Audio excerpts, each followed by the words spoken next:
All right, it's a few minutes after 6, and so we are opening the public hearing on the wage and personnel bylaw proposals.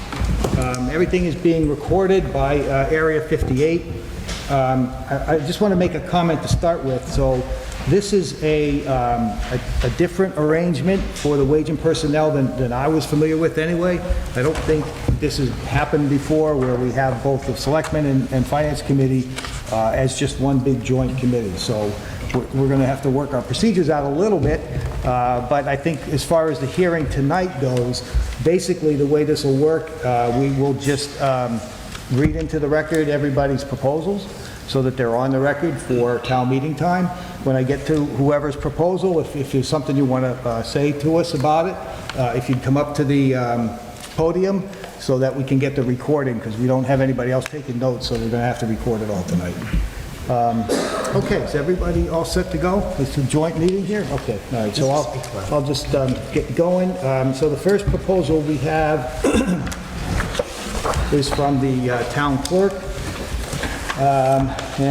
She says she is requesting that the hours for the town clerk be changed from 32 hours to 40 hours. Currently, the salary for this position is based on 32-hour work week. The reason for the change is the increase in workload over the past few years. I believe this is needed.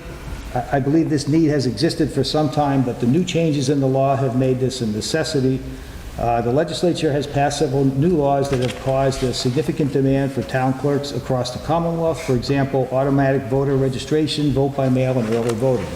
These changes have mandatory hours associated with them. I continuously am working well over 40 hours without compensation, both during election season and during the rest of the year. This is not sustainable for me or anyone else who is in the position. I have been unable to attend trainings that are necessary to perform my job properly, staying up to date on legislative changes and requirements for my department. I have attached a list of duties that my department handles. I am also requesting that the assistant town clerk hours be changed from 32 to 36 hours so that the office can be open the same hours as the other departments. Currently, the town clerk's office is open from 8 a.m. to 4 p.m. Monday through Thursday. Most offices are open from 7 a.m. to 4 p.m. Residents who wish to conduct business prior to leaving for work become upset when the clerk's office is closed. So, and then the rest of this is town clerk duties. Okay, anybody here from the town clerk or has any comments for the wage and personnel group? Okay, we'll move on to the next one. The next one is a proposal from the Board of Health. The objectives in this proposal are necessary to improve the town of Halifax position in retention and acquisition of a qualified employee for the responsibility of running our health department. Proposed changes. Change the title of health agent to health director, or keep a grade 11 for an agent and add a grade 12 wage scale for a director. Number 2, change the wage scale to step 1, 79,000 to step 6, 91,000 based upon surrounding towns' pay scale and similar communities to ours within the state. Number 3, change the education stipend bylaw 32-20E to 1% for a BA, assume that means a bachelor's degree, and increase to 3% for an MS or RS. I don't know what RS means. RS is registered sanitary. Okay, thank you. This stipend will assist to offset costs of obtaining, maintaining additional licenses required for the position of food safety certification, soil evaluator license, certified pool operator, etc. Number 4, change reappointment of position from 1 to 3 years. Currently, this position is at will and an employee can be terminated for any or no reason each year. Termination should be based upon a violation of policy or only after following the associated review process. 5, change of health insurance contribution to 70-30 town versus employee. And then the rest of this is justifications for these changes, including comparisons on the last page for different towns. So is anybody here from the Board of Health? All right, seeing that there is none, We'll move on to the next proposal. This is a proposal from the town accountant. I would like to submit the following request, that the Finance Committee and the Board of Selectmen collectively, as the Wage and Personnel Boards, reconsider classification of the position of Technical Support Specialist. Anything you want to add to that?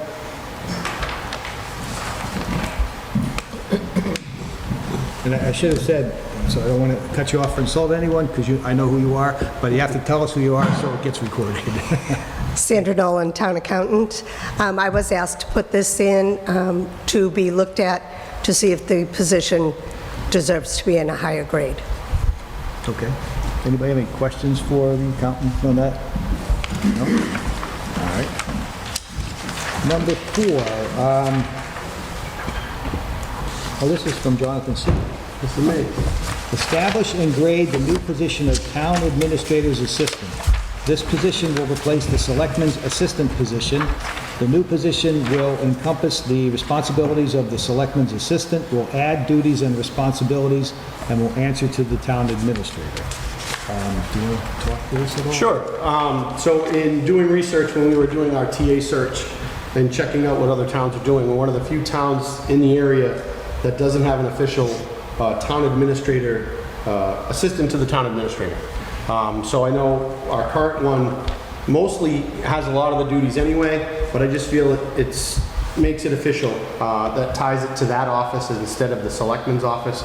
The town administrator is here a lot more than our selectmen are, and I feel like if we're going to have backup, that position first and foremost should have the backup, and then the selectmen in addition to.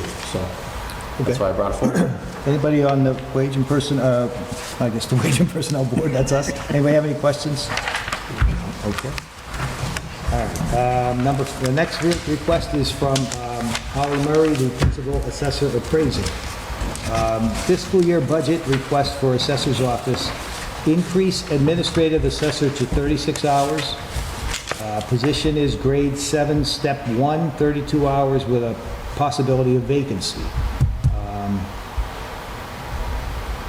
So they want to go grade 7, step 1, 32, is currently 32 hours for $35,493.50.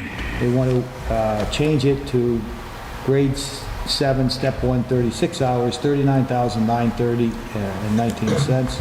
And it says the assessors decided against the 40-hour option after the 1/11/23 deadline, so please disregard that one line, which is the last one that's scratched off. Okay, anyone here from the assessor's office? Mr. Chabon.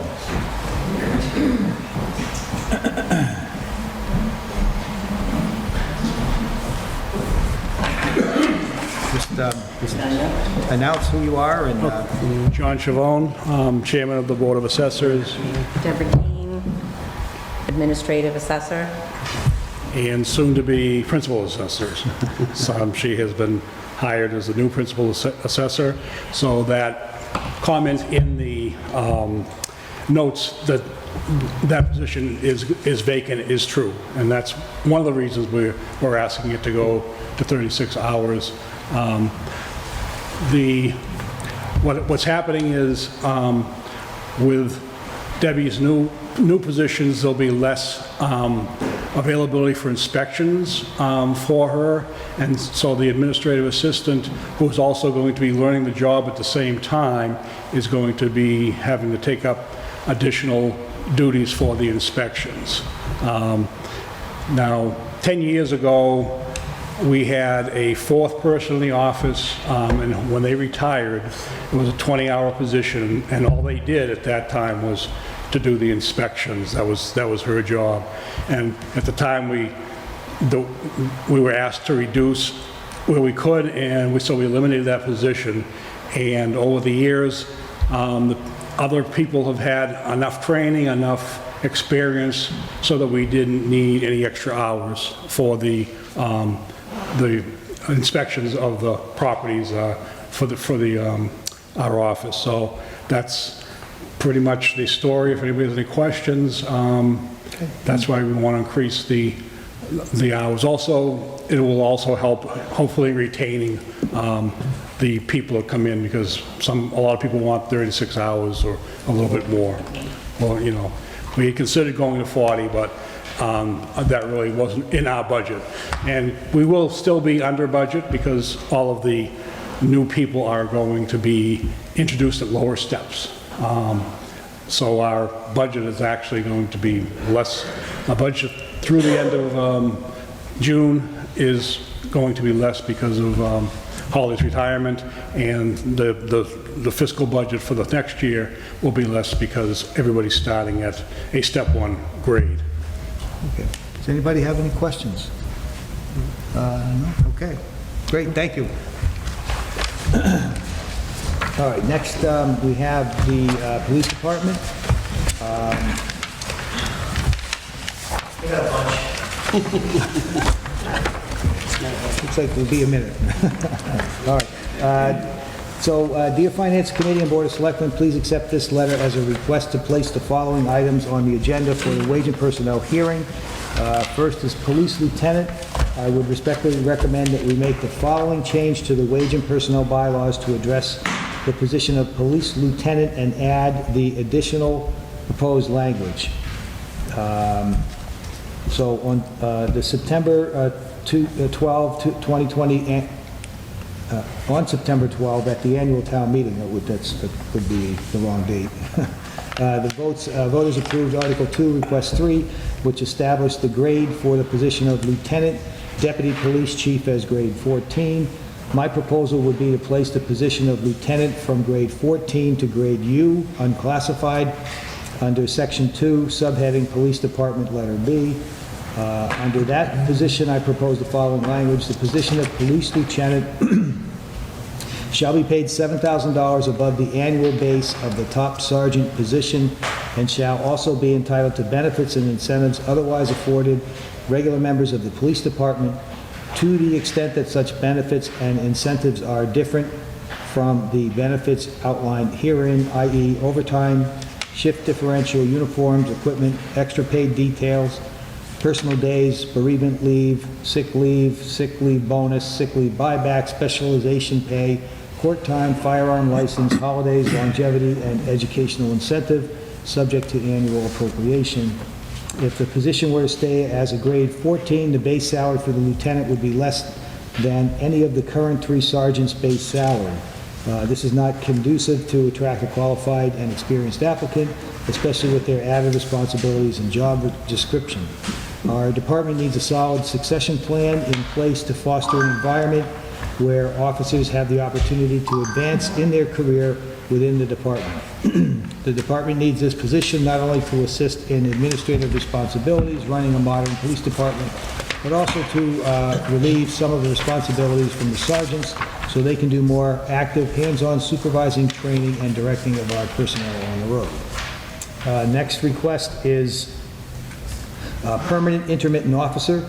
I would also recommend removing subheading D in Section 2, permanent intermittent officer, in parentheses, excluded dash contract. Due to the department coming out of civil service and the changes in the legislature concerning police reform and the POST, excuse me, our department will no longer have the authority to hire as permanent intermittents, so there is no need to have that designation in wage and personnel bylaws. Next request, records clerk. See the attached job description for a records clerk. I would recommend adopting this job description in the hopes that in the future, the town can move forward on creating a position of a clerk that would be able to assist both the police department and other departments in town that have a need for added assistance. This position would be 10 hours a week within the police department and possibly the same amount of hours within another or 2 departments. And then the last request is administrative assistant regrading. Please see the attached request for a regrading of both the police and fire department administrative assistants. These 2 positions, which are currently graded as a 6, have the responsibilities of running the 2 biggest departments in town with the complexities and confidentiality that other grade 6 personnel do not even come close to matching. Therefore, both the fire chief and I would request that a regrading and an evaluation be conducted. So I'm not going to read all the attachments Letter here. in there from both myself and Chief Whitaker.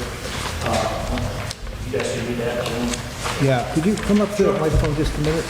So I had just a couple of questions for you. John Schaaf, Chief of Police. What, on the administrative assistant regrading, Yes. do you have a suggestion to regrade it from a 6 to a what? Or do you have a thought about it?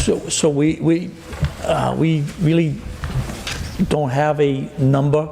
We felt that the Wage and Personnel Board should do their, their own research, their own research, and I think once they see all the responsibilities of both those, the administrative assistants, that the grade would come up at a higher level. I don't know what 8. I'm not sure. I don't have, we didn't do that because we figured it would leave it up to you guys to kind of do a honest appraisal of their responsibilities.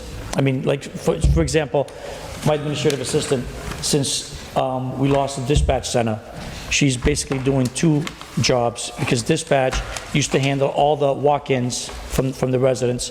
They used to handle all the call logs. They used to handle all the citation entries. They used to, all that, and that falls on her. Said it's taken away from all her other duties, with as far as payroll and keep her, records, which we've been, flooded with records requests. So she's like basically doing 2 jobs right now. Okay. So. And the other question I had was Yep. on the lieutenant. Yep. So the language that you put in the proposal here about entitled to benefits and incentives otherwise afforded regular members of the police department. So, except for yourself and the civilian employees, everyone else is a union. That is correct. So how does this work with that? So the lieutenant would be non-union, Right. but he'd be exempt, so he'd be able to, so we could, so this is the language that I'm proposing, but there's a couple of things we could do. We could have that person negotiate a contract on their own, but I think this is basically copying what Lakeville did when they promoted a lieutenant, and it's cleaner.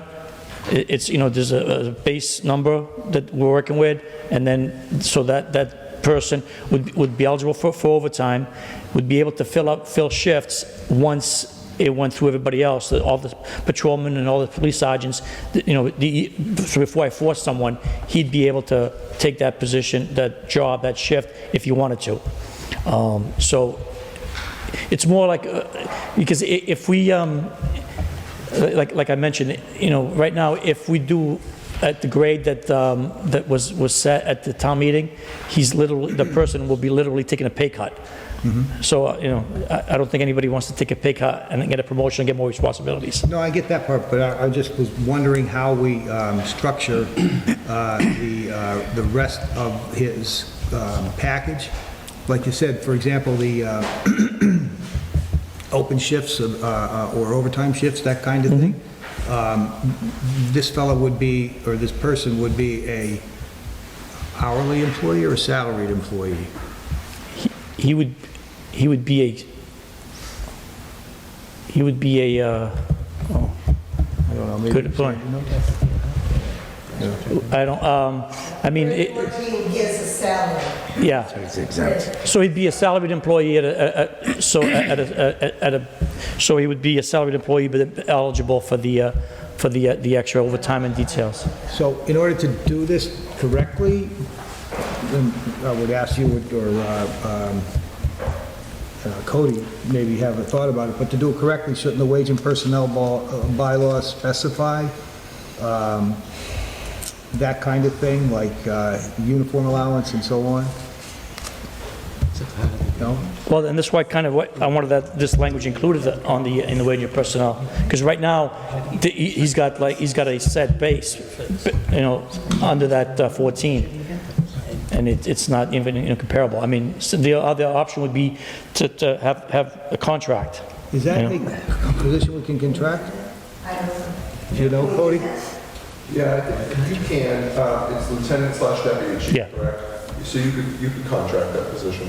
Okay. If it's something that the board is interested in, we can always evaluate what other departments have done for this position. I'm sure that we wouldn't be unique in that, so we can certainly do that. Yeah, I mean, Rochester just did it. They just did it, promoted a sergeant to a lieutenant. Lakeville's done it, and they're all, you know, out of our comps. You know, I think, like I said, I think the biggest thing, I think, is to get the succession plan in place.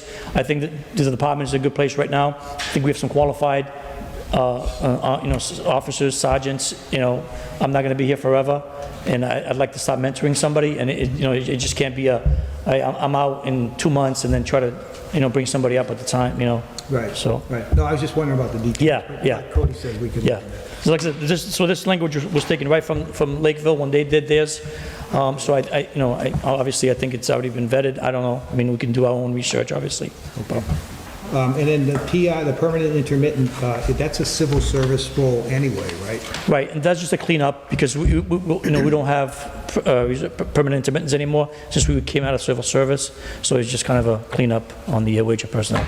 Okay, good. Anybody have any other questions? Just a quick one. Yeah. Chief, on the lieutenant position? Yes. And this might be a dumb question, but top sergeant position, is that a set salary or is that salary tied to the longevity of the person that's in it? Yeah, so he gets longevity. So I'm wondering if, let's say, our top sergeant retires or something and then it drops down, does this lieutenant position pay drop down? You know, where you're saying you're 7,000 over the top sergeant? You would probably tie it to the base. To the base, yeah. This is a base, yeah, yeah. Thanks. Yep. Thank you, Cody. Okay, I anybody don't else have know if anything else? the fire chief wants to... Would you like to add to the admin comments now, or would you like to... Yeah, you're next anyway, so come on up. So we have the fire Good chief. evening, everyone. My name is Mike Witham. I am the fire chief. There's a couple things that, before, I understand they brought this before the board originally in regards to regrading. I guess there was some confusion in regards to the classifications, whether they were confidential, whether they were not confidential. I guess some of the, you know, responsibilities and everything else in regards to their title. I did do an analysis in regards to other communities around here, and I have a copy of that so you can see. Just to give you an idea. And I'll give you one so you have an idea what we're talking about. Now, keep in mind, this was done in 21, and I was going to do a color one, but in all honesty, I didn't really want to add him, so you'll see what I mean when you take a look at these. They're a little bit on the lower side. Chief, before, Respectfully. can I interrupt you just for 1 second? So I was just looking over your proposal, that I can read into the record, but is the only proposal you're making is for the administrative assistant position? No. Is there- I have one for the increase in call paramedic pay as well.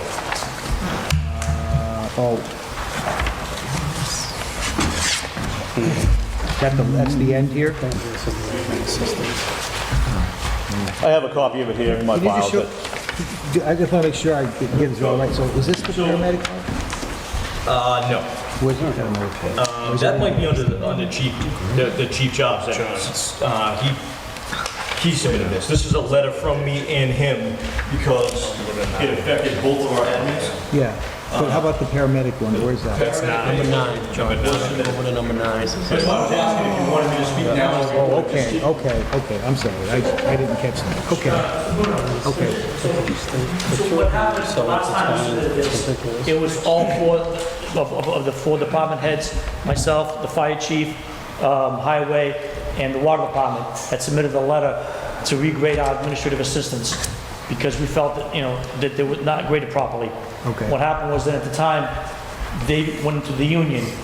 Our secretaries couldn't join the union because they're confidential employees. Okay. So that would cause an issue.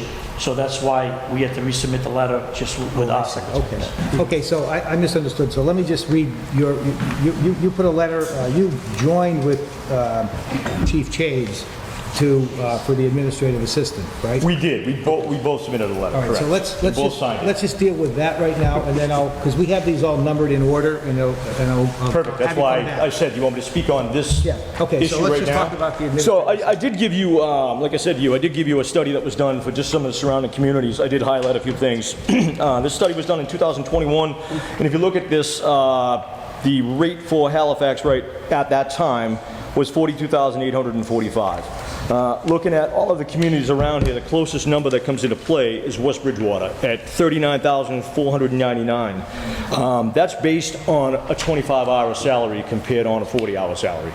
So there's a huge pay difference there. It's only a difference of $3,346. So 25 hours versus 40 hours, that's a significant difference in pay scale. The next one we have that's even close is Duxbury, which is $50,973. And so that pay rate is at $27.68. And the difference between that is $8,128, a difference of $4.34.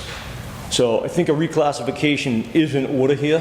I definitely think that when I am not in the building, I know for a fact that she runs everything that I do. She has signing authority to sign payroll. She does payroll. She basically runs that department in my absence.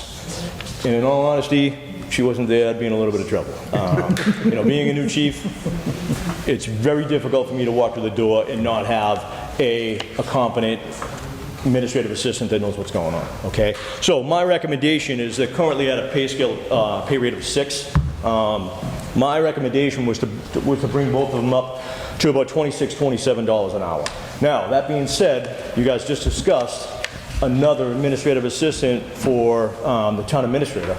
And maybe if that classification goes up and the pay scale changes, that's something we may be able to look at and kind of classify them all together. They're all confidential. They're all pretty much, you know, running the 3 largest entities in the community, and I think that, you know, we really need to look at the pay scale here. I know for a fact that I would say that a few of these people are looking at other jobs somewhere else, and I'd hate to lose someone in the community that does a fantastic job. So if we could seriously consider this, to bringing them up to a different level. My recommendation would be somewhere in the 8 area recommendation, for 8 at $25, $26, $27 an hour, you know, somewhere in there. Anybody have any questions for the fire chief on this topic? No? Okay, thank you, chief. We'll get you in another minute. All right, so the next one we have is from the town accountant. I requested the Finance Committee and the Board of Selectmen, number 8 in your plate right here, collectively consider reclassifying the statutory assistant position and other grade 7 positions listed below if they are reclassifying other positions currently in grade 6 and 7. And the positions are assistant town accountant, assistant town clerk, assistant town treasurer, assistant collector, selectman's assistant, assistant assessor, assistant library director, and recycling coordinator. So, Mr. Nolan, is that first? I think so. This is from... I guess it's in regards to all this, right? Yeah, I think so, yes. So basically what I'm asking in this is that if you are going to look at the administrative assistant positions, that you don't just pick out a couple of people to look at, that you look at the whole scale, all the grade 7s, all the grade 6s, put them, reclassify them, figure out, you know, where they belong, and do it fairly and do the whole group instead of just trying to pick out 1 or 2.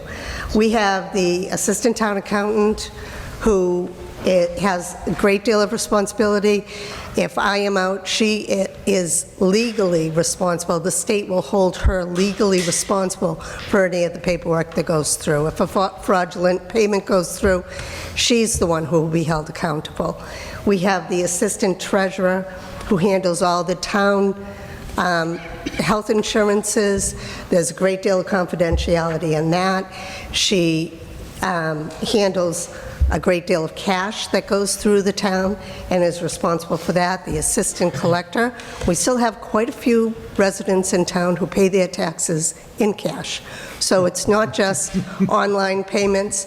We have a great deal of money that goes through. There's a great deal of confidentiality in all of these offices, and these positions all deserve to be treated equally and evaluated.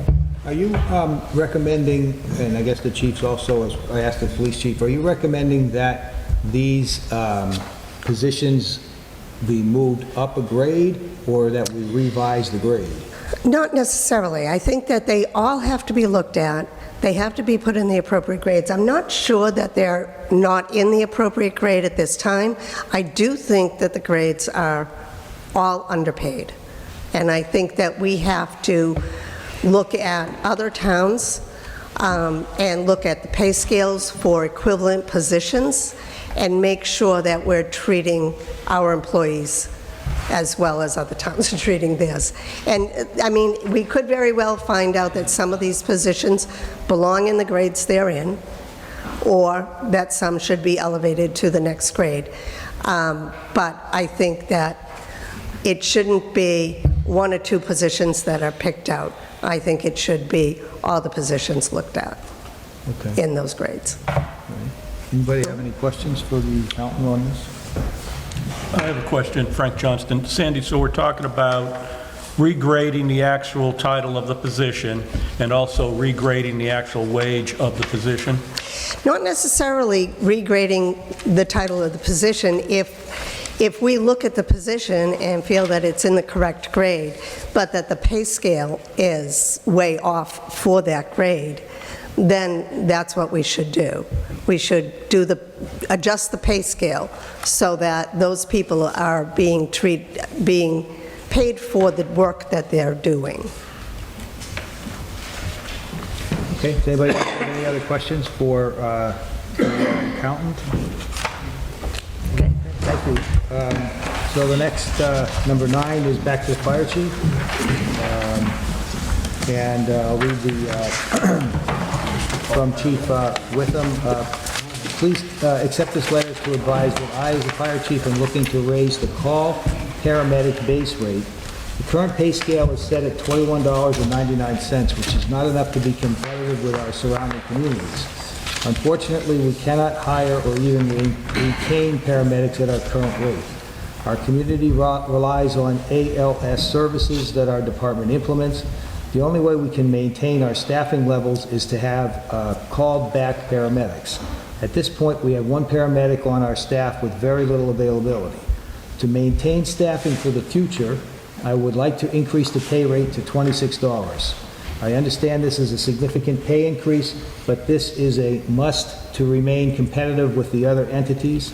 After significant research, I found that private and community-based EMS rates run from the $25 to $43 an hour. I appreciate your time and consideration and hope for a positive outcome with this issue. Okay, Chief? All right, so I'll try to explain this the best I can. There's a lot involved here.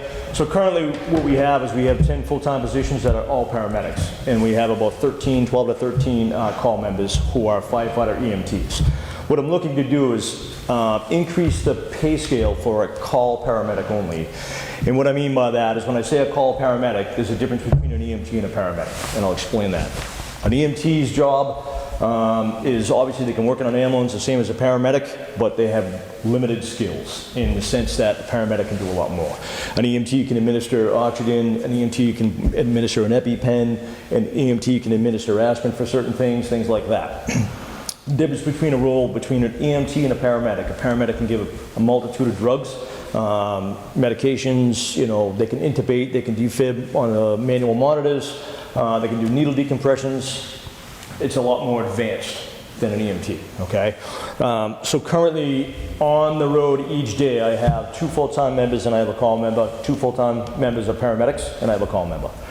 So what I'd like to do is increase the pay rate for a call paramedic. Now, that being said, when I'm looking for a paramedic to work in a department, they have to be a paramedic and a firefighter. So they have to be certified as firefighter 1-2 to work in our department. You're very limited on who you can hire. Normally what happens is I'll get another paramedic from another community that works at another department. They may want part-time work. They're obviously making great money. If they're certified as a paramedic, There's such a shortage of paramedics in Massachusetts right now. That's why that pay scale runs anywhere from $25 to $43. Now, there's huge incentives. There's such a shortage of paramedics that these private companies, AMR and Fallon and Brewster and all these other companies are paying so much money because obviously that's how they make their money. And they know in order to get paramedics away from the fire services and any other places, they need to get their pay scales up, $40, $50. And when they can't fill a shift, I've seen shifts up to $90 or $100. I understand we can't compete with that. But my thought and my hope is to bring this pay scale up from $21.99 to $26 to entice a few people to say, you know what, maybe I can go work in the firehouse with a great group of guys, do some work, but yet not get beat up all day long like they would. For the $40, they're staging in an ambulance somewhere, they're running them. You get sick of that after a while. I've been doing this 24 years now as a medic and 32 years as a firefighter. I understand that after running so many medical calls and everything else, it gets to be a pain. So I would like to entice more paramedics in here. And for the reason is, when the first ambulance goes out, it could take both of our paramedics out of town. Okay? It could take all three of our members out of town. We have absolutely nobody. If we have a cardiac arrest or we have a situation at rapid AFib or anything like that we need medics, they go out the door.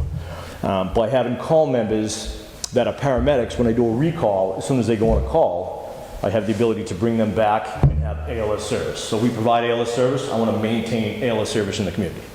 So right now, currently, I looked around to each individual town.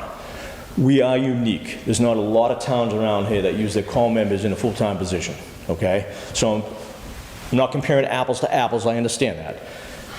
But I'll explain the difference. In Hanover, firefighter only, not an EMT, just drives the fire truck and everything else, they're at $21.42.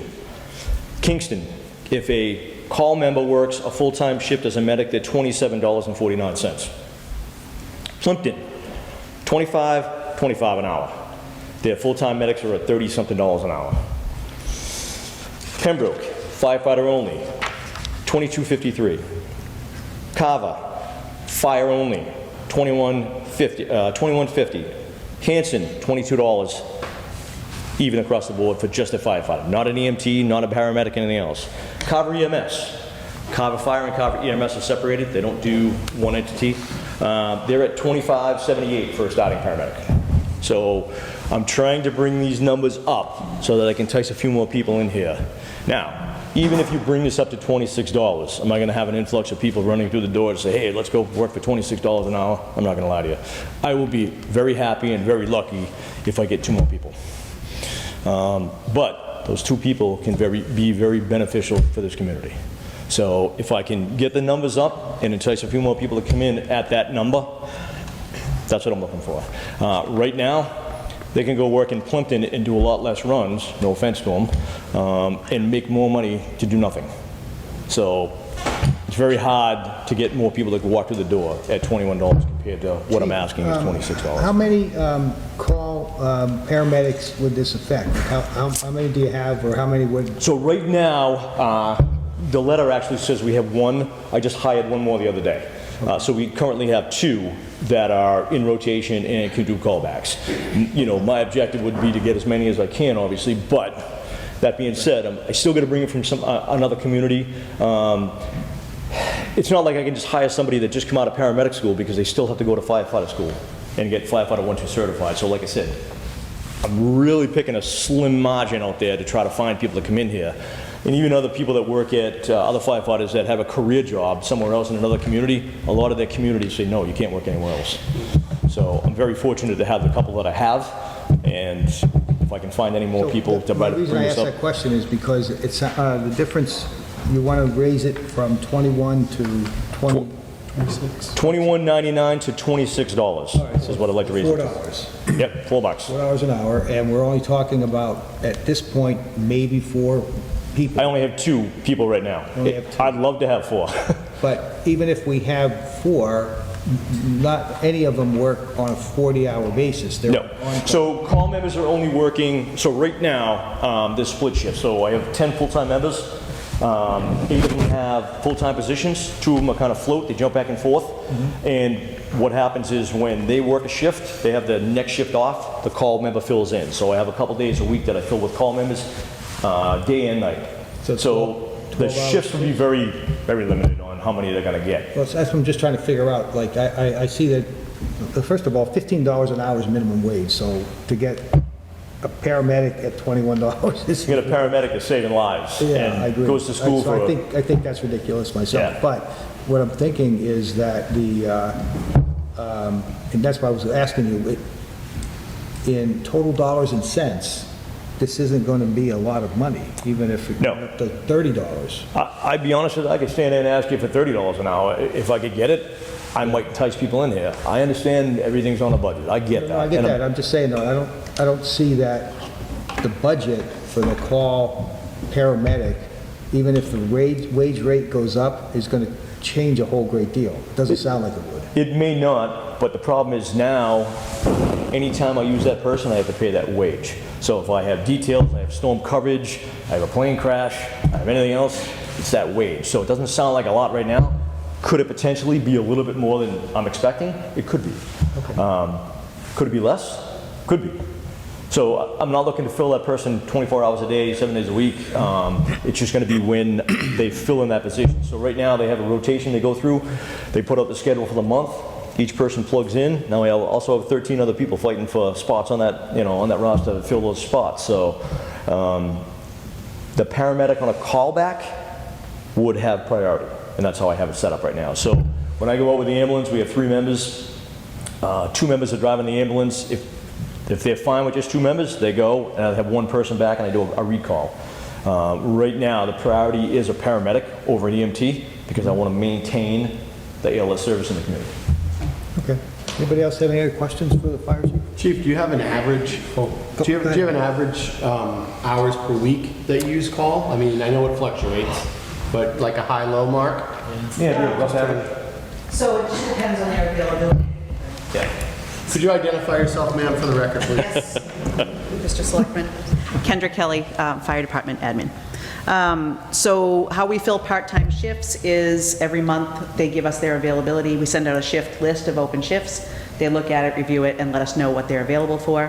And then one of the captains goes through and tries to do it as evenly as possible so that everyone gets the same amount of shifts. Usually we don't fill them for more than 24 hours a week. 36 at the most, because we can't pay overtime before it goes. An open shift would have to go to the full-time union members before a part-time member can get paid overtime for a shift. So that's in their contract, it's what happens. So we usually 24 hours a week, if that. I mean, some of the guys only give us availability for 1 or 2 shifts a month. So we're, rough math, $100 a week. Yeah, Yeah. we're looking at $100 a week on this? maybe, minimum. I mean, even the availability, what they might be able to give me as a paramedic, it's going to be limited. If anybody right now, like I said, there's such a shortage of paramedics in the state of Massachusetts that people are coming out of school and they're getting hired right away. And they're walking to the nearest department that's paying the most amount of money. And, no offense, but when I was in Pembroke, we had 8 members from Halifax come over there because obviously the pay rates. They love it here. I've talked to a lot of people and they say, hey, the community's great, the department's great, just all about money. I'm gonna feed my family and I'm gonna pay my bills. So to answer your question in regards to how many hours, it does fluctuate. I would say that we try to keep them obviously under 36. The majority of the people, I would say probably less than 24. They may get, the average person that already has a job may work 2 shifts a month for us. 10 hours a day, 14 hours on the night, you're not looking at a significant pay raise, and nothing that's going to break the bank. I mean, no offense, I hope it does, because it means I'll have a lot of paramedics, but if I have that problem and I come back to you, it'll be a good thing, right? I'd like to talk if you do. Anybody else have any questions for the fire chief? I do. Average 24 hours a week, chief. 52 weeks, 1,248 hours a year. Is that what you're averaging for your call? I'm sorry, I didn't hear you. Say that one more time. 24 hours a week is your average call firefighter? Average, yeah, I would say. 52. Depends on the person, the availability. Each month changes. Like I have few of the members that are in paramedic school. I have a few members that teach on the side. They have jobs on the side. So I would say average, yeah, probably 24 hours. For a year, 52 weeks. Yep. 1,248 hours for the callbacks, and the increase is $4 an hour. So we're talking, on an annualized basis, $5,000. Somewhat in there. I mean, the other alternative would be filling it with a full-time member, and each shift's, day shift's probably $500 a shift at their overtime rate. So I'm fortunate enough that we can use the call members in certain circumstances, which saves tremendous amount of money. If I use a full-time member, one daytime shift, I mean, looking at like $50-something an hour, $50 an hour each shift, 10-hour day, 14-hour night, significant difference. So to have the call members there, and like I said to you, the increase from the $4 increase, I'll be very happy if I have 2 people, you know? And if I get 2 more people, that'd be fantastic. So that'd be 48 hours a week then, correct? No, I don't think so. No. No, 24. I meant if I'm able to attract at least two people. I'm looking for more, but if I can attract at least 2 people with this pay increase, I'd be significantly happy. Okay. So it's the That's what same- I'm, not 48 hours. I think what we're saying is that generally speaking, the call paramedics work about 24 hours a week. Roughly. Yeah. No matter whether it's 1 or 5. Yeah. Right? And- Right, 24 hours, right. Yeah. Right, so it's whatever that number is, so, Coverage for wouldn't change. Yeah. right. So we're, That's not 24 hours in a week sometimes. Some of them only give me 24 hours in a month. It can only give me so many shifts. So in other words, if there's a paramedic, we have a paramedic that works for another community, and I won't say the community. We have a paramedic that works for another community. So he's dedicated to his full-time job. He only gives me 2 shifts a month. Now, if he works, yes, I have to pay the $26 an hour. If it's 10-hour days, $260 for the day compared to the $500 for the day. But he's only giving me 24 hours for the month, not a week. right. Does that make sense? Yeah, that's the total. So what I was trying to get at is that I think the dollars and cents here are very small, Yeah. even if it's a high increase in rate. But, and also, using a call person is cheaper than using overtime on your full-time guys. So, It's a win-win. yeah, I think so. Okay. Anybody else have any questions? For me? Anybody else? Anything else, Chief? Thank you. All set. Just one more thing on the reclassification you had mentioned in regards to that. I hate to jump back, but I think under the current scale, you asked if we were looking for a reclassification or a step increase. In my opinion, based on what we have here, is a full step increase. It's not a reclassification on the pay grade, because the pay grade actually that they're on now, she's on the highest pay grade, so it would be a step increase. Yes. Okay. Okay. Thank you, Chief. Okay, next is the Council on Aging. So I'll read this letter from Ms. Regan. I would like to formally submit the following proposals to the Wage and Personnel Board for future advisement and/or recommendations of the positions titles noted below. Number 1, COA Director. Update 2019 job description and consider grade change from 10 to 11. Number 2, Administrative Associate. Consider changing grade change from 2 to 4. Outreach Services and Programs Case Worker. Update job description and consider regrading to attract seasoned individual to work with long-term community supports and services. Next is COA Nurse Unclassified. Update job description to include working with BOH nurse and to support the senior center visitors as well as homebound as needed.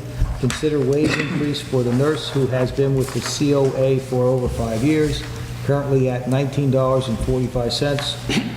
COA RN was hired in 2015 with an associate degree in nursing. Therefore, a competitive wage would be between $23 and $30. And finally, Assistant Outreach Unclassified, update job description and consider increasing the unclassified position from $16.11 to $18, no more than 19.5 hours per week. Would you just announce yourself so we have it on the record, and then tell us what you Yes. want to say? I'm Darlene Regan. I'm the outreach, the director of the Council of Aging for Halifax. So the proposed, the director's position itself, I do have copies of the old director's position that was presented. I don't know if you need them. A copy of the director's position prior to me signing on, and I also a current position. You know what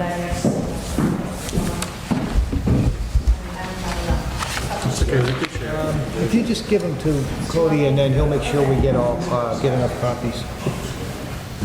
This is the So the position itself, because, I mean, I was looking at the numbers so far. Our numbers have increased. In 2021, from the January 1st of 2021 to December, you know, we were around 7,900 people that we served in various aspects of long-term services and supports, not just older adults, but also people with disabilities. It increased in January of 2022 to November of 2022, when I took the numbers at the time. You know, we went up to about 15,000. That's a lot of people. And though the unduplicated amount of people that we served, that was just the number of people we served. But the unduplicated amount was around close to 1,000. So we got new people in with new needs. So as a director, thinking smart in terms of what other services are available out there without utilizing resources through the town. And I know the town is strapped with different aspects of different things to approach. So I have to look outside of what's been offered here in Halifax. So looking to the state, looking to a lot of different programs that are free out there, a lot of opportunities for us to take advantage of, and I mean that in a nice way, but to also bring here to the town of Halifax.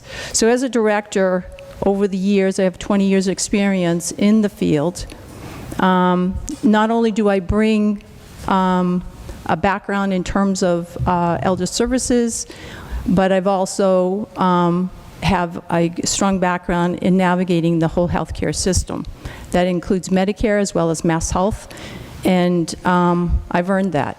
So I just felt as though, not to say that the most valuable director out there, but if you did a comparison across the board in other towns, there are directors that are getting much more than I am. All I'm asking is that you'd bring that up to from a grade 10 to 11, and that would be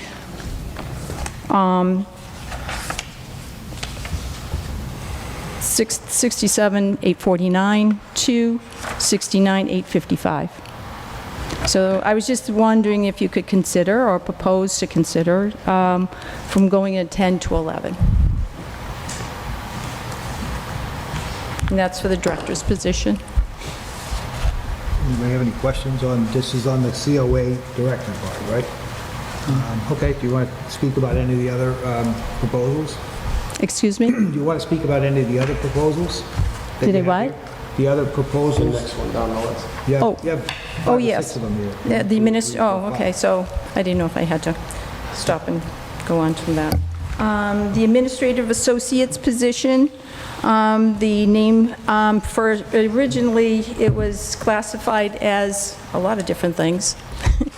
It was classified as a receptionist, transportation coordinator, receptionist, transportation, back in 2018. It changed to receptionist, and then when I had to hire this person just last year, we brought her on as a receptionist to hire someone, and at this point, she does more than just the reception position. She is a person that is highly qualified in not only as a greeting, smile person, warm person to greet, the seniors and any person that walks through the door. But she also has a great skill set. And that great skill set is that she's able to run a lot of different entities within the office, programming.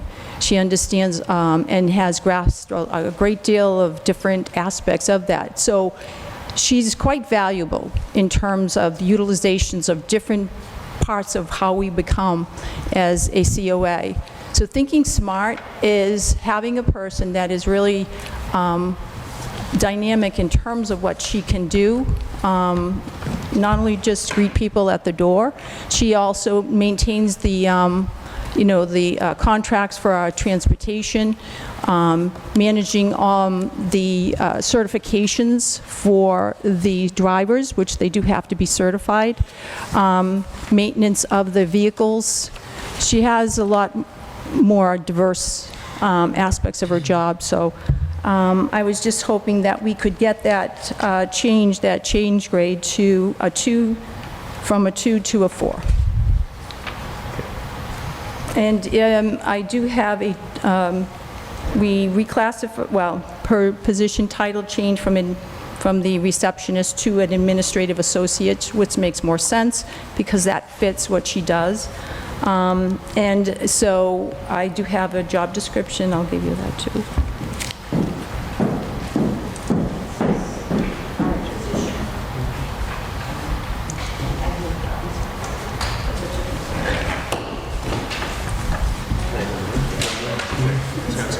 And this is the, what it was, the receptionist, and this is the receptionist transportation.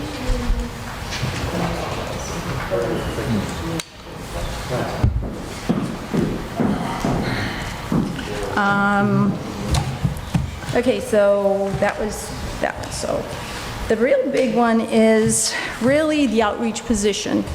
The outreach position in any COA is it's quite an important position. I'll tell you why.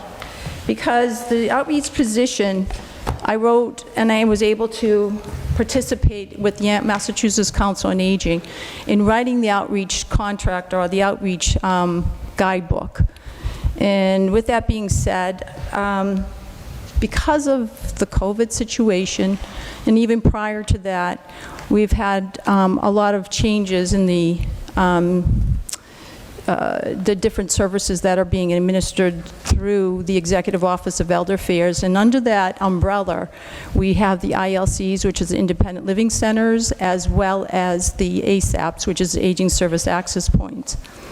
Knowing all these different variables or these different networks that we're supposed to utilize, we have to have a person that's understanding of all these networks so that we, as a center, can access these points, these various networks, and take advantage of what the state is offering us. The Commonwealth has done an amazing job, despite maybe some people think, but they have done an amazing job, and it's our responsibility to get up there and pull these things, these different network groups together. And having an outreach services and programs caseworker is important, and having a person with a social working background is additionally important. Of course, then, with that comes that we do have to pay more than $20 an hour. So I'm asking that we do bring in someone with those qualifications, and there are interested people out there that will come in here and be able to serve long-term for the Halifax residents here. So. What grade is the outreach services person in now? That person is in a grade, 6. Grade 6? And do you have a thought as to what grade you think it should be in, or you want us just to look into it? Nope, I have that here as well. Proposed grade to step 8. 8? Yep. And that was, oops, hold on here. Grade 6, yeah, so grade 6 to grade 8, which makes it around, starting our wage scale here is $22.76 or so. But bringing that person up to a position, I mean, we're going to get someone that, if we bring this person in as a social worker, we can actually access, Bridgewater University has a lot of intern social workers that we could utilize. But we do have to have a person on staff that is a licensed social worker in order to take advantage of, bringing someone in, a student in. So I already looked into it. They said they were willing to come in. So therefore, we'll get more for our money. And we could get more support services and more ideas, bring into a younger youth group that would bring in a really dynamic proposition for the town and for the seniors and for people with disabilities. So the nurse, can I go into the next one? So the nurse, COA nurse, which is unclassified at this point. We have it labeled as a geriatric nurse, and we don't have a geriatric nurse. There is a difference. We have a nurse that's on the premises, and I have to rethink how we, it's a proposal coming up as to how we can save money.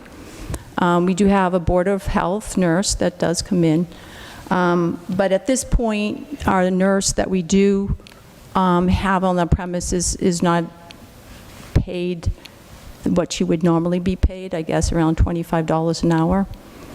So at this point, she is being paid $19.44.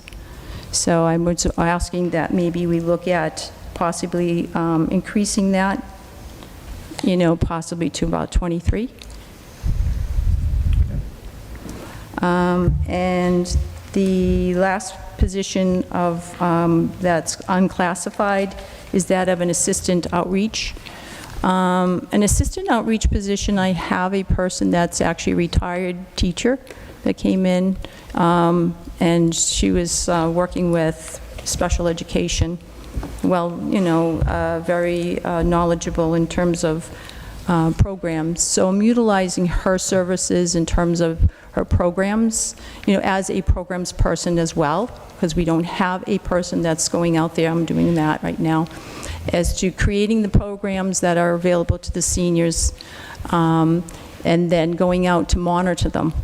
We haven't been doing that, I guess, over the time when we have and offer a program, when accept a grant from the state of Massachusetts, we are obligated to make sure that the safety of the public that do attend these particular programs, that there's someone there from the Council of Aging to make sure that their safe provisions are available, that if in fact they needed to, we needed to call the fire department or police department, we have somebody there from the staff. That's never been done. And I don't think that's, so having this outreach person in that place, I think is so important. Not that it's going to complement our, not just the outreach position, but it's also going to complement the programs position too. So she's going to have a little bit of multitask in terms of her availability and so on, and what she can do. And it's just 12 hours a week. So I'm hoping that we can get her out of the $16 and $11 per hour position to an $18. Okay. Which makes more sense. Anybody have any questions for the council on aging? I do. Did you say 12 hours a week, Darlene? It says 19.5 here. Well, she can go up to 19.5, Okay, but typically 12. yeah. Okay, and then She's only going to be around 12. okay, thank you. And then for the administrative assistant, and then also the outreach position that you have open there, what are the hours for those? The outreach services and programs, did you say? Yes. Sorry. Yeah. Yeah, that's 40 hours. 40 hours, and then Yep. what about the administrative? She's associate? 40 hours 40 as well. Okay, Yep. thank you. Okay, any other questions for the council on aging? No, but you're all aging, so don't forget. Thank you. Thank you. Next, number 12 here is from the building inspector, that the Board of Selectmen and Finance Committee jointly as Wage and Personnel Board consider adjusting wage scale to a grade 6, for the position of Zoning Board Secretary, Planning Board Secretary, and Conservation Commission Secretary. And you're going to speak to this? Okay. Sandy Nolan, Town Accountant. I'm here to speak for the building inspector. These positions are currently a grade 4 position, which is considered Secretary 2. They work for boards that are not in the building, except for their meeting times. They have a lot of dealings with the applicants, but also residents who are asking about the petitions. They have a lot of contact with professionals, the engineers, the attorneys in a lot of cases. They really should be administrative assistant positions. There have been Secretary 2 Grade 4s for over 25 years. And I think that the jobs have evolved to the point where they take on so much responsibility on themselves, on their, just to do a good job, just to keep their boards up to speed on each petition that comes through, that they should be looked at being upgraded to a grade 6. Are these full, how many hours a week? So most of these positions, well, all 3 of these positions were about 15 and a half hours a week. So they're not high-paid jobs by any means. But it will help also in just the authority that they feel. The only supervision that they have is the building inspector / zoning enforcement officer. He is the supervisor for the regulatory board secretaries. But like I said, the work that they do for each of the boards, the zoning, the planning, and the conservation, is considerable. A lot of times, they're the only person to be able to contact in between meetings. So they're answering a lot of questions for the boards. So. Does anybody have any questions on the administrative secretary? Okay. All right, thank you. Oh, sorry. How's that? Is that better? Oh, Caesar's complaining? You hear that, Caesar? Did you hear that? All right, so the next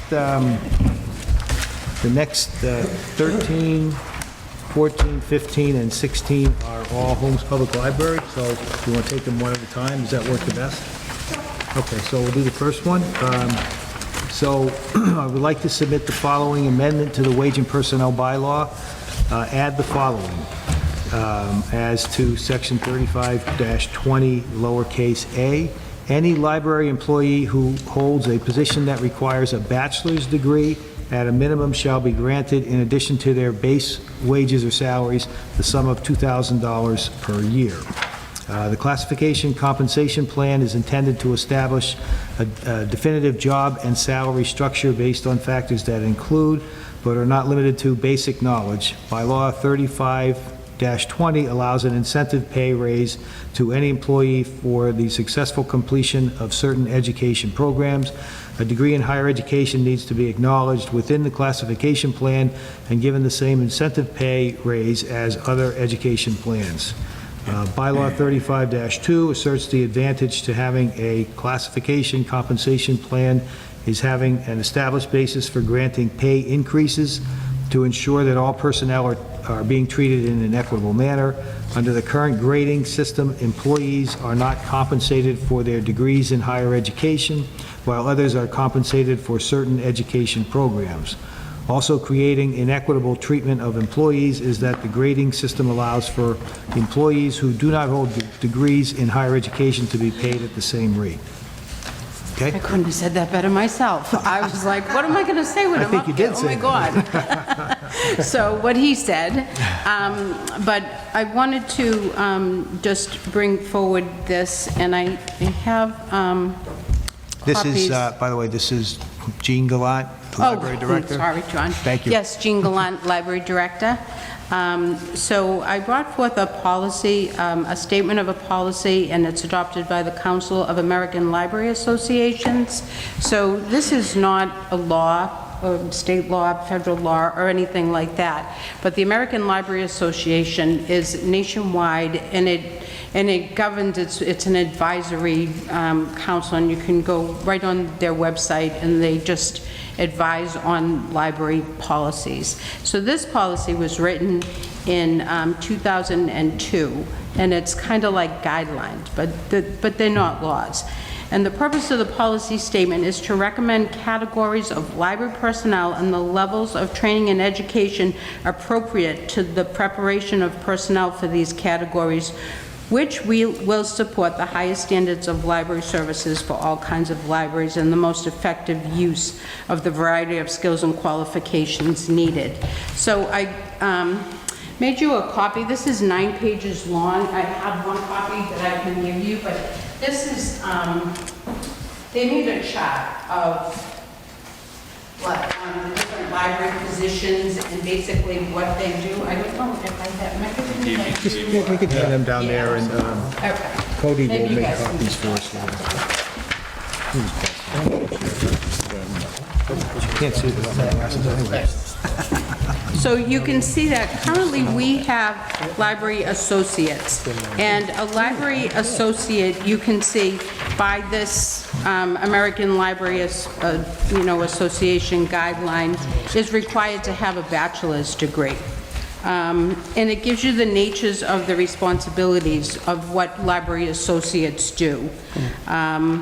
It is a specialized area in interlibrary loan borrowing, lending, preservation, book searching, replacement, second-tier reference, copy, or cataloging. So for as long as we've had job descriptions at the Holmes Public Library, a qualification and a requirement in order to get a job as a library associate is a bachelor's degree. And within the current pay scale, we compensate other employees for different licenses that they have. But a library associate is in a grade 6 with other employees who do not have that degree. And they're they're in a grade 6 according to their experience, but they're not compensated for we're not compensated for having to have a bachelor's degree. So that's the basis for this. I think that, and I got that $2,000 a year from the bylaw itself on what water department employees are paid in addition to their salaries. And that $2,000 a year is for a water department license that they have to have, and that's right in the bylaw. So my proposal is, because we have to have that bachelor's degree and we as a town pay other employees for different educational degrees and diplomas that they get, that we should be compensated over and above our regular salaries for having a bachelor's degree, since we have to have it. How many persons would this affect? It would affect, so I have... Not anybody who necessarily has the degree now, but like how many people in your department? So we all have degrees, but I have 5 library associates and 1 library technician. So 5? So 6. 6, okay. And is it a bachelor's degree in any field? Yeah, if you look at that chart, it is a bachelor's degree in any field that you can have to work at the library. Generally, when I put out a job description, it's library experience preferred. I will tell you that since COVID and what other libraries, what other library employees are now getting paid, it's been very hard to put out a job posting for that. And I do have, I'm not really prepared to talk about the wage comparison because I figured we were going to do that in the future. I mean, I do have something here from different towns. They're not our 10 towns, but let's say like the children's librarian in Bridgewater starts at $29.18. The Ames Free Library in Easton is $28.70, and this is all just for a children's librarian, and mine starts at a grade 6, which I didn't bring that. But grade 1, right. And Oh, I think, yeah, they start at like 19-something. 1921, there you go, thank you. I tried. I'm sorry. Middleborough. I have a question here, Gene. I just have a question, Gene. You said that you could have a degree, any advanced degree, right? Any bachelor's degree you can have. Right. Yes. So I just want to make sure I'm clear, because in document 13, it says a degree in higher education. So it's specific, or is that just a... In the document that I sent? Yes. Okay. Right here. Oh, I think she's trying to say something different. You're not trying to say you have to have a degree as a teacher. You're just saying have higher education overall. Right. Okay. Yeah. I just Yep. want to make sure I'm clear on that, that's Yep, all. okay. Right. No, I'm saying a bachelor's degray. Okay. I think I had bachelor's degree, and then when I was talking to my board of trustees, they started changing all my words and stuff. Okay. I think that's what happened, but Are any yes. of these positions require the degree? So, like I said, it's not a law, but if you go by the American Library Association's, policies and guidelines. Okay. And that's what every library, probably in the country, I can only speak about Massachusetts. I know every library in Massachusetts follows those guidelines. Okay. Anybody else have any other questions on request number 13? And I got that, that $2,000 from what we're paying the water department, and I forget, we were talking a little bit earlier, and of course it slipped my mind what we were saying, we're compensating for bachelor's degrees for other town employees. Okay. Can I just ask a question though? Is there any reason why we wouldn't just incorporate that into the grade level of the job description itself, I guess? Why do it outside of that, I guess, to be an additional? Say that again? So for the job description itself, can it not just, require a bachelor's degree, say it's for the position, and then that's already integrated into the grade level that you're offering for the position? Well, that's what I'm hoping to do, for as long as I can remember. Library associates that were required to have a bachelor's degree were graded at a 6, and we've never changed that. So currently, library associates that are required that are in the same grade as other employees that are not required to have that degree. And I think, in past practice with the town, we put a huge emphasis on experience and training, and not necessarily having that bachelor's degree. Okay, yeah. So, I was just that's wondering what if it's I'm more of a thinking. grade level change versus I actually think, guiding this into the... I think there's a difference between using a stipend and increasing the base pay. So if we use a stipend, it doesn't increase the base pay. So Yeah. next year, if they get a cost of living increase of 2%, they get that increase, but their $2,000 doesn't count on the base pay. It's just an additional payment on top. Gotcha. Yeah, however you're thinking, I just want to be clear that I'm asking that there be that little bit of a separation and acknowledgement of a bachelor's degree, since it's required for what we, to be hired as a library associate. And then, as we go further, I will go and all of the things that, all of the duties and the tasks that we, are required to do over there. Okay. Does anybody else have any questions on that topic? No? Okay, so the next is, what we have is number 14. This is to reclassify the position of Assistant Library Director to a grade, from a grade 7 to a grade 8. The classification compensation plan is intended to establish, that's the same thing we just heard. Yeah, they're I'm gonna all the skip that same. I part. don't know that you Okay. The have to assistant, read all that. the Assistant Library Director is a library associate who is deemed qualified by the Library Director to take on the additional responsibilities of the position. The Assistant Library Director is a professional position which requires both sufficient experience and education. The Assistant Director coordinates and directs activities of the library. The position must exercise considerable judgment and initiative in completing tasks, works under the general direction of the Library Director, assists the Library Director in the supervision of 4 library associates and a library technician. The assistant director acts as the director in the director's absence. This position requires a bachelor's degree and at least 4 years of professional experience in varied public library work. Okay, anything you want to add or tell us? Just as we're looking at the assistant positions or the grading of positions, I just wanted to make sure that the library was included in that. However, we're deciding to grade and then pay accordingly.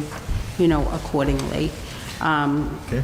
You know, most assistant directors, well, on this plan that I have here, you know, 3470, 29, 34, 41, 27, 20, you know, 37, 26.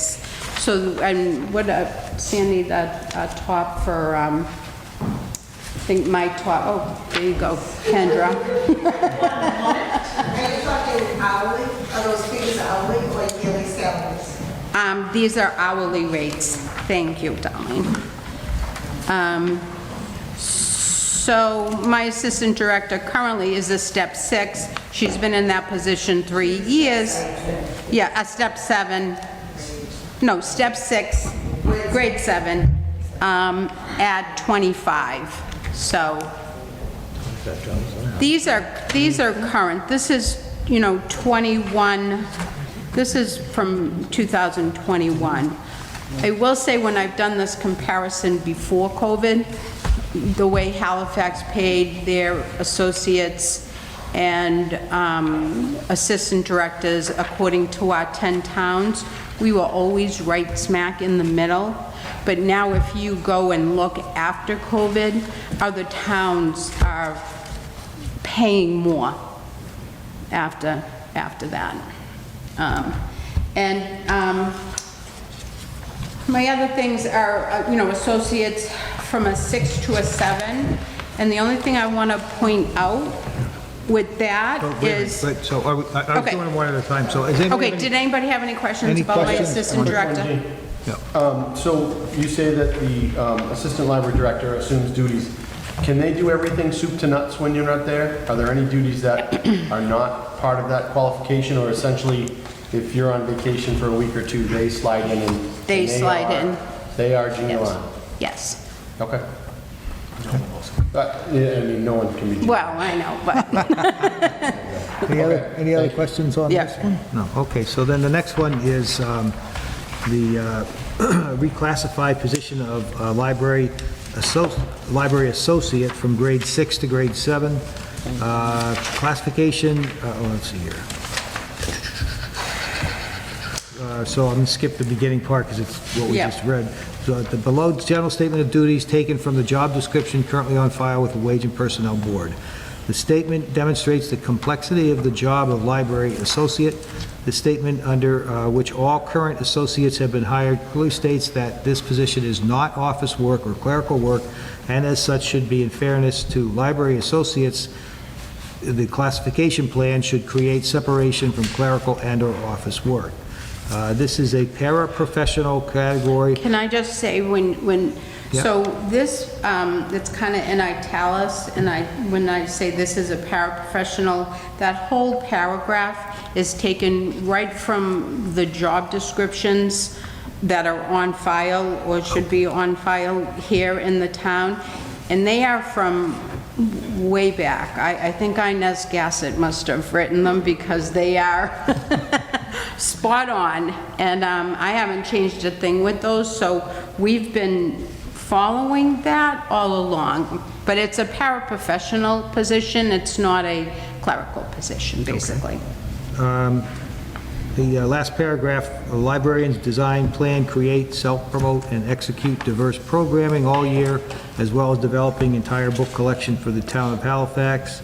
Librarians run information lectures on technology, genealogy, early literacy, complete with PowerPoint presentations. Librarians design age-appropriate educational lessons and early literacy activities all year that often include sole supervision of large groups of children. Librarians facilitate several monthly adult book clubs, choosing materials and other and often guiding diverse participants through sensitive discussions. Librarians design and manage original web content via holmespubliclibrary.org, as well as making accessible online digital resource and subscriptions for the Halifax population. Okay. Does anybody have any questions on the library associate change? Yes, sir. How many hours, Jean, is this? So all of my associates are different. I have a children's librarian that works 40 hours a week. I have a circ person that works 30. I have a cataloger that works 30. And I have a reference / adult services, like programming person who works 18. So all in all, I think I report, with me 190 hours a week at the library, 6 days a week. Okay, any other questions? No? Okay. The next one is also from the library. So this is to reclassify the position of library technician from grade 4 to grade 6. Again, the first 3 paragraphs are all the same as we've read already, but this is the description of the library technician job. Clerical level position, routine library procedures and clerical duties, straightening and shelving all children's materials, preparing overdue notices, telephoning patrons who have reserves, provides bookmobile services, including building of relationship, maintaining client base and choosing and processing all materials, provides basic direction, directional reference and readers advisory services, assists patrons at the library circulation desk, assists in reading of the library collection, including fiction, nonfiction, and periodicals. Okay? And do you want to just reclassify it from 4 to 6? Yes, yep, from a 4 to a 6. Okay. Anybody have any questions on this one? No? Okay, thank you. Oh, question. Oh, there we go. Is she required also to have a bachelor's degree? She is. Even though it says clerical level position here? Yes. She is required in her job description to have a bachelor's. When I put out that job posting, that's what I put out. She does bookmobile, and all her responsibilities require that she has that. The current one that I have actually has her MLS, but she's only required to have her bachelor's. And she only works 18 hours a week? No, I have, my technician works 15 hours a week.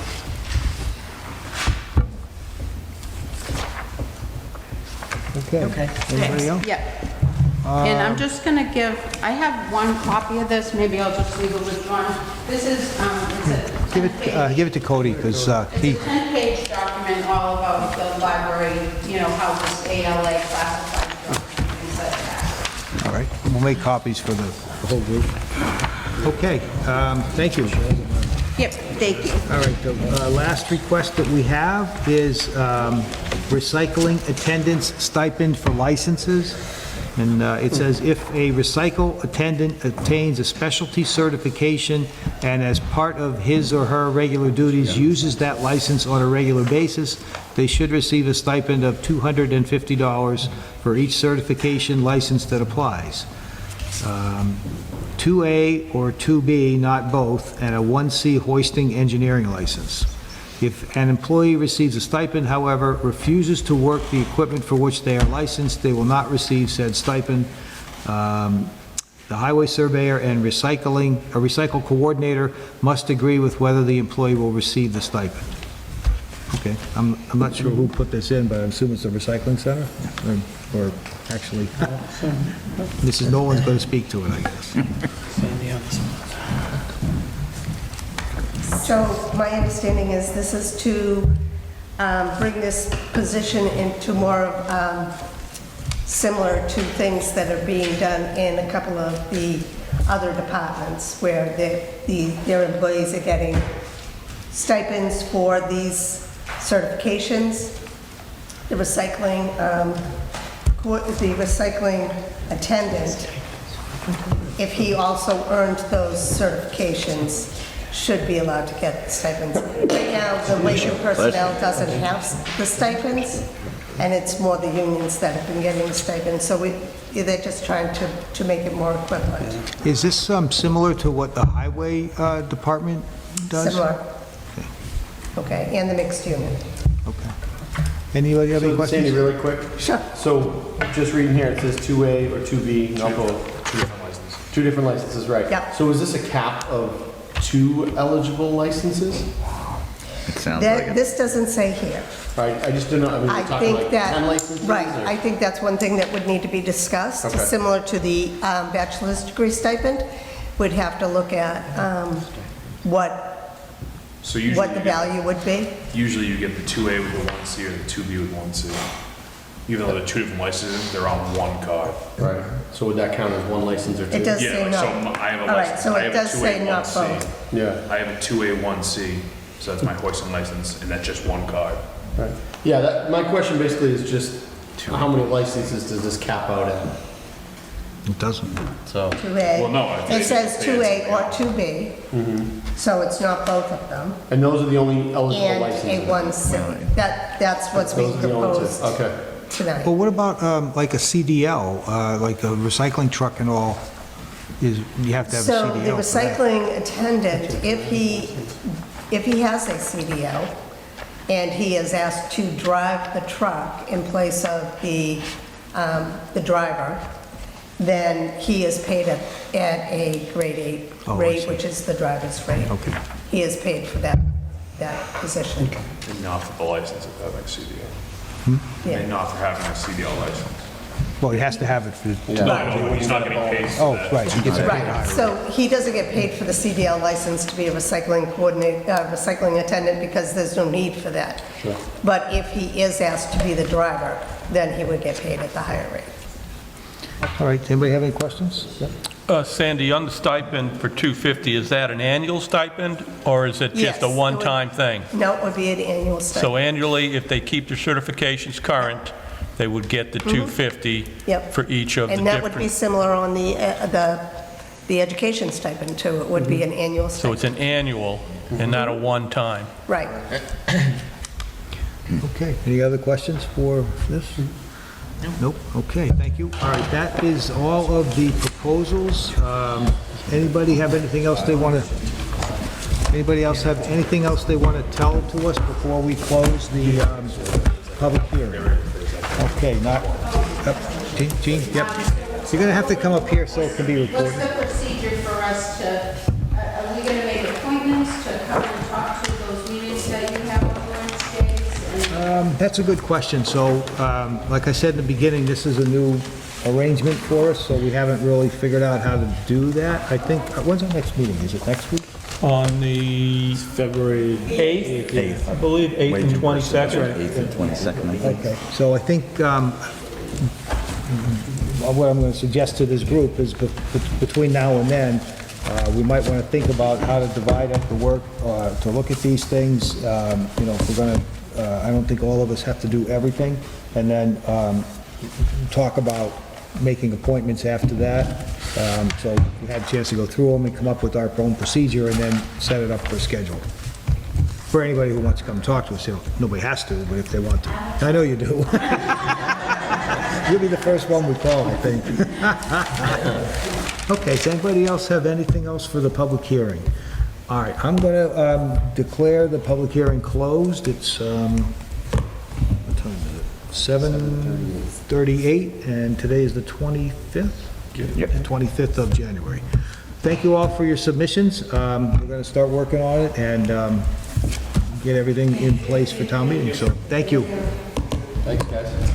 Before we leave this group, just as a discussion point, so we really don't have a procedure for the wage and personnel now, at least as far as I know under the bylaws. So I think what we, as a group, should do is just decide like how we're going to handle this. So we have these suggestions here. We'll also probably have to deal with general increase, like the cost of living increase, and how to go about doing that. We have 17, well, with 17 requests, it would make, seems to me it would make the most sense if we act as a group and everyone takes either one or two departments or one or two requests and does the investigation on that. I don't know if that works for everybody. Because it just seems that, you know, there's no sense in all of us doing all the discussions, all the research, and there's no sense in, and there's no sense in us, you know, not doing the work on it either, so. Does that make sense? I'm just looking for guidance really here from everybody. Yeah, I think that makes sense. I think maybe as a good first step, we can just organize it into like a spreadsheet, I guess. It has all the requests and like some of the salary, some of the cost estimates that we see from them, and then maybe we can divvy up the assignments off of that. Say that again, come up with a spreadsheet? So I was thinking as like the next logical next step, right, is just organizing this into a spreadsheet with all of the line items, and we can put some cost estimates associated with there, and then maybe we can regroup in the next session, take a look through that, and then maybe just divvy out assignments off of that, and then folks can kind of take it a step further to look at. Is that something you think we could do? Organize it that way? So that we have like a document to work off of? That's a really good idea. Yeah, just the way the line items, I guess, and then we can put some, you know, the names associated to each of them, you know. Okay, sure. All right, that's good. So we'll try to have this organized in that for our next meeting, and then at the next meeting, we'll talk about them, but then we'll break it up. Is the next meeting. The 8th, yeah. I will not be here. Okay. That's fine. We'll miss you. So we'll give you all the work. Whatever no one else wants, you get. That's how it works. She's fine. We'll make sure you get the hardest one. You'll be taken care of. That's how we enforce attendance. Whoever doesn't show up gets the crappy job. That's right. That's how it works. You will appreciate your assignment. Not fair at all, gentlemen. Oh, by the way, and before then, Cody's going to give all of the members of the Finance Committee copies of the wage and personnel bylaw, just so you folks have it, and you can take a look at it and see what it is we're talking about. Because this lays out, like when they're talking about different grades and that kind of thing, and I think it'd be difficult for us to make any decisions without having looked at this. So he'll get all of that. Everyone has a copy of all of our submissions already? Yes. Yes, we do. All right, good. Anything else you think we need to take up? I don't think so. Good. Thank you all for your So service. 6 p.m. on the 8th, right? I guess it's the 6 p.m. on February 8th? The select board needs to hold an executive session that night. Okay. So we'll need to set the for the 8th. Okay. Does that work for you guys? That's right. We have that, yeah. 7. We had 7. Yeah, we moved it back an hour. Okay, yeah, that's fine. Sounds good. So 7 p.m. on the 8th. On the 8th, February 8th, yep. Okay. Are we going to use the same criteria for all the requests, like economic data? Or are we going to use it, are we going to make that I think that's going to judgment? be a key attribute in the decision, right, is what's the impact financially, and then we got to figure out, you know, how much fun we have, right, and then kind of make a priority list off of that, I guess. So. In a fashion, if you think about it, this is sort of puzzle putting together. Yeah. You know, 'cause if you make one move here, what's that going to affect on everything else? Exactly. Right. Sometimes you have to get the hammer and just hammer the piece into the puzzle. Yeah, I mean, I'm glad you're not an orthopedic surgeon. I didn't hear a bad proposal all night, but the challenge is going to be how do we fund it, right? So that's what we figure out. That's going to be the tough part. It may be a wise idea to consider as well. You know, you had 17 proposals tonight, and some of those have multiple proposals within that. Right. Clearly, there's, you know, a town-wide issue. Exactly. And it's hard to evaluate. We may need to consider over the next year conducting a full study, bringing in someone from the outside who's no bias, which, you know, not that I'm saying any of you would have bias, but sometimes it's better to have a professional come in. Not only will they look at all the positions, determine the classification, they can make suggestions for job descriptions, but they can also provide us with something like a tool where if somebody comes to us in the future and says, you know, I think I should be reclassified for X, Y, Z, we can then go in and utilize that tool and say, you know what, yes, based off of this, you should be reclassified, or no, you're being paid. So it creates an equitable system. That would be something I would certainly recommend, because I think if not, this is just going to continue. Well, I think part of the problem is that we know that most, if not all, are below the standard, right? So I think that's a known. Right, but and I think in that case, a reclass isn't the answer. And I think that's what you see, or at least what I've seen, is a lot of these are reclassification requests. That's really not the answer. The answer is, you know, we need to pay our employees equitably, and there may be some cases where a reclassification is necessary, and that's where kind of that study would come in. But, you know, they're two different things. I think sometimes they get wrapped in as a reclassification request, and it's not necessarily reclassification. Reclassification should come across as, you know, if there's been additional job duties that have been added, if there's additional requirements that have been imposed, job description has changed over time, the position needs to change, that's a true reclassification. Being underpaid in the accurate classification, that's not a reclass, that's something we need to deal with internally and create more equitable pay scales. So that, you know, that's just something to think about. Wasn't there a study done maybe 10 years ago or 5 years ago? Well, that's what I was referring to, yeah. Yeah, there was a study done. It was something that was very rushed and not well received. So it died. And the job descriptions that were written in during that study, they were written by the employee themselves rather than by, you know, I think that, and this is my take on it, the department head should be writing the job descriptions for each department, for your own department, but then they should also be looked at by someone else who can say, well, you know, this duty that you put under that position really should be handled by the department head in this position, or that, you know, the department head shouldn't be making photocopies, so we're going to give clerical things to the clerical person.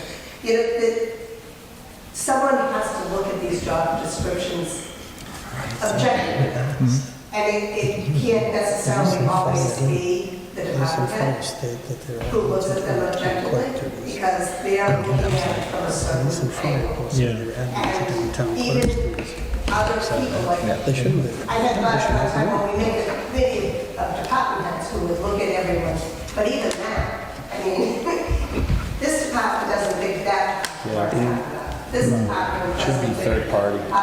There does as much, you know, as hard of a job or as important a job as. So that's why I think it's a good idea to have a professional looking at them and making those decisions rather than trying to do it internally. I just, there are a lot of things that you hear. I've been here 28 years.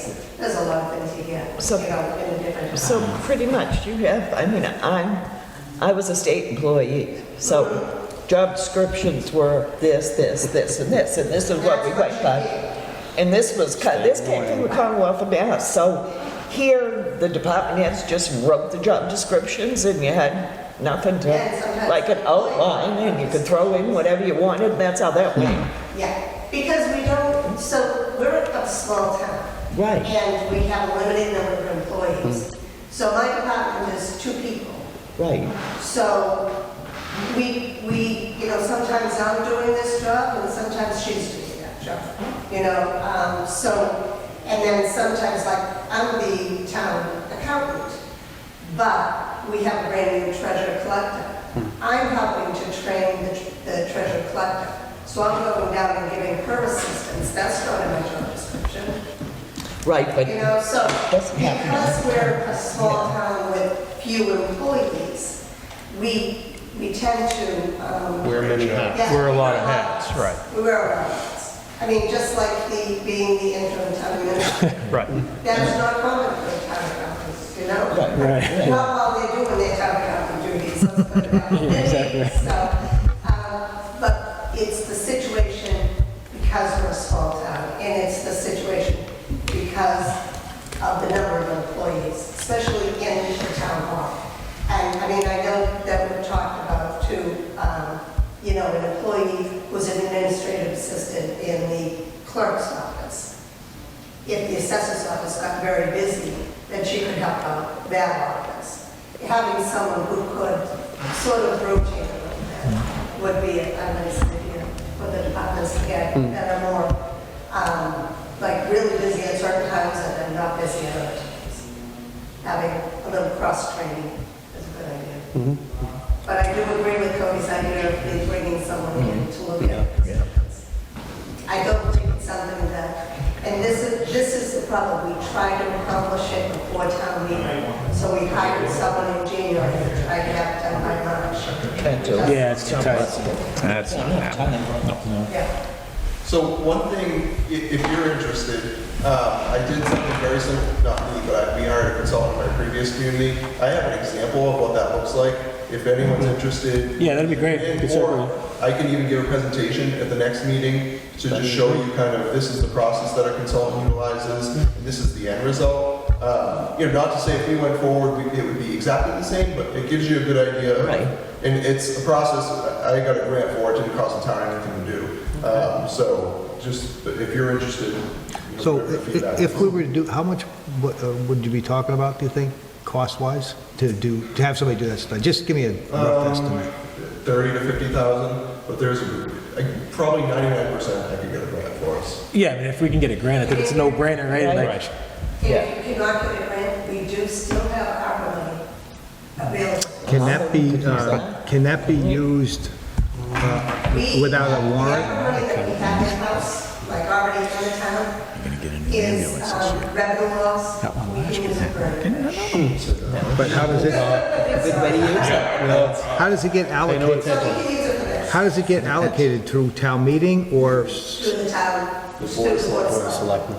Oh. Oh, he's fast. Excuse us. Well, hello. They're watching. You can bet we're gonna hear about it. So, for the purposes of this exercise that we're doing now, we're going to focus mostly on the wage side of things at this point in time and not reclassification of jobs. I think we have to look at every request and make a decision about that. I mean, we have to consider all these requests, and then, if we think what the proper result would be, whether it's, like you say, that is somebody who has different job duties that needs to be reclassified into a different group, or are we talking just about an overall increase in pay? That's what we have to decide. There's a lot more in here than there actually is. Just the If you broke it down. Council on Aging had five or six in that one page. Yeah. It's almost every position, actually, in this. Just That's about. why my recommendation was to do a study, because it really is almost every position. Well, we won't get, even if we had, do have the money, but we're never gonna get that done before May. We see 17, there's probably 26, 27. Yeah. And, we're gonna do it, we want to do it right. So even if that does take time, we won't do it the right way. Okay, that's a good idea. Should definitely look at those stipends, as part of this year. I mean, that's something that doesn't have anything to do with the classifications. So our stipend is something that you want to consider. It should have something to do with job description. I mean, if it's required for you to have a college education or a bachelor's degree, that's in your job description. So we should give them a stipend too, when that's already in your job description, and you should have it before you get hired, kind of thing. I'm sorry, No, I understand what you're saying, and I think that this is one of the things that we have to go around on. I think that it's a discussion I think we should have. And I think the challenge is, some of these folks are looking for a salary correction, but if all of the salaries need to be corrected to some level, and we make, I don't want to call them short-sighted, but we make individual bumps, and then go, oh, wait a minute, we should have bumped everybody. We can't, yeah. You want to make sure you're doing it the most effective way possible, and not cherry-picking certain jobs, and then take a look back and go, oh, wait a minute, we should have. Well, you never go forward, you go forward and back. Right. So I agree with Cody's assertion that we should really take a hard look at job descriptions, salaries, and soup to nuts, do it the right way. What was the, Cody, what was the time frame, I guess, of that past study? Do you recall, like, just a ballpark estimate? Was it like 6 months, I guess? For the positions that we would have, I would think probably in the 3 to 4 month range once we started the process, because you want to do it right. You have meetings with the employees, their department heads, and a lot of it's gathering the data from other communities So 3 or 4 months once we awarded a contract to a consultant. At a minimum, though, yeah. So Yeah. this wouldn't be anything we could do, this is nothing that'll be done before town meeting this year? No, it is not. Yeah. it's- So maybe we just need to consider if there's some kind of key hitters, I guess, that we want to focus in on, though, to get in, immediately, I guess, over, like, I'm just gonna throw one out, like maybe the paramedic or something, like something more urgent, I guess, type of thing. Yeah. Yeah, okay.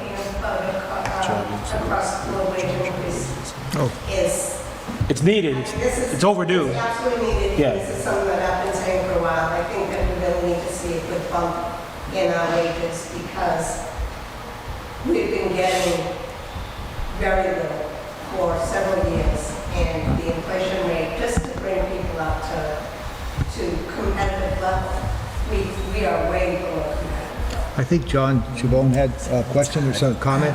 Yeah, I have a question, specifically mine's hour increase. Is that handled differently in terms of, increasing the number of hours for that particular position? We are going to be interviewing somebody, and I want to, be prepared as to whether they're going to be able to, it's going to be 32 or 36 hours, so I don't know. Well, I'm just looking for a time frame for a decision on the increase in hours. Well, actually, Is that gonna be part of something that's gonna be I think required? that would be, that has to go to town meeting, I think, Yeah. isn't it? Yes. So the hours, increasing hours is more of a finance committee thing because we're not talking about the position, like regrading the position or anything like that. We're talking about the hours, which is budget. We're increasing their budget by 4 hours. So we need to know about what the difference will be, and we do have that on your request. So the finance committee will have to consider whether to recommend that or not recommend it at town meeting, to increase your budget by this. Even if, no matter what they recommend, they're only going to recommend a figure.